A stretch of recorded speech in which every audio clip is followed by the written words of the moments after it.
Today, I wanted to talk about donations and charity. And I am not against either one when they're done in the right way and they go to the correct people.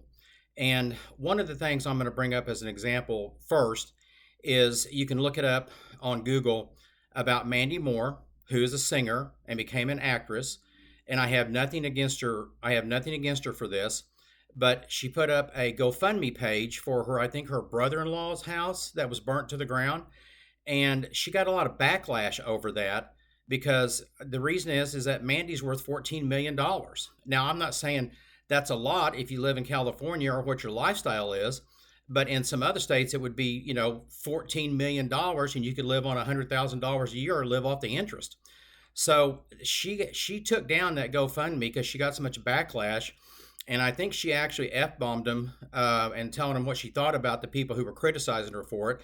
And I can understand her thought process and the way she's doing it, but I think it's wrong to put up a GoFundMe page and have her kind of sponsor it to say, "Hey, it's me, and my brother-in-law needs help."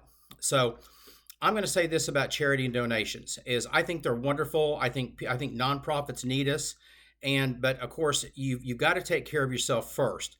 And so be careful of the people that you do GoFundMe's on.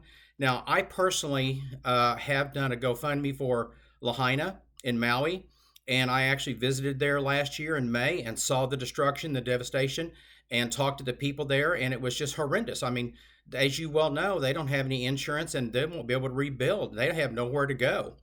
And I don't know if the lawsuit with the electrical company is going to come through for them or not, but anyway, they're kind of stuck. And then I donated to a fund of people who go out and clear roadways of fallen trees. That was my GoFundMe for the hurricane. And I've done GoFundMe's before, but I'm very particular about who I give it to or what I'm going to do with it.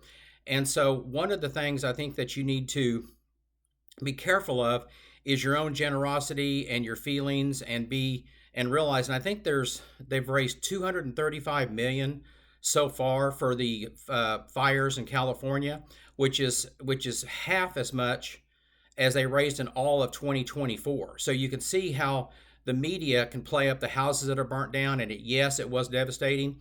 But I've talked to insurance people before about this, and they go, "Oh, it's not." Now, this is a little bit different, and this is years before, but they go, "It's not that bad. There's only 400 houses that were burnt down, and with all the insurance companies out there, it didn't hurt us at all. It's nothing." Now, this is a different deal, but I kind of look at this as I think there's plenty of people out there with lots of money that could donate, and I'm not picking on anybody, but Tom Hanks is worth about $400 million, and Steven Spielberg is probably worth $1 billion, and their houses weren't burnt down.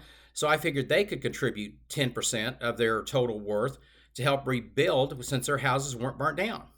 Now, I'm not, like I said, I'm not beating on anybody or telling you what to do or how you feel, but some of the examples I'll give you is I knew of a lady a long time ago, and she would give money she would write checks to two people: Jimmy Swaggart, who was a televangelist, and then he was caught in a motel room with a prostitute, and so he had a rough time regaining his reputation. And then there was Oral Roberts University in Tulsa, Oklahoma, and every day he'd get up there and say, "Hey, we need to get more contributions so we can build the Oral Roberts University Library." Well, then the day he announced that it was done, they'd gotten the money and it was finished, the checks quit coming in. So they had to all of a sudden come up with another donation scheme. Pardon me, I shouldn't use that word, but another donation idea because the money quit coming in and they needed the money. And then there's the other televangelist that he's probably 5'8". He's kind of big with white hair. He lives in a mansion, has his own private plane, and he's even talked about it on TV about how people bash him for having a private plane. Well, if that's what you want to do and that's how you want to do it, that's fine. But I just don't think that's what we should be doing. I think we should spend our money wisely.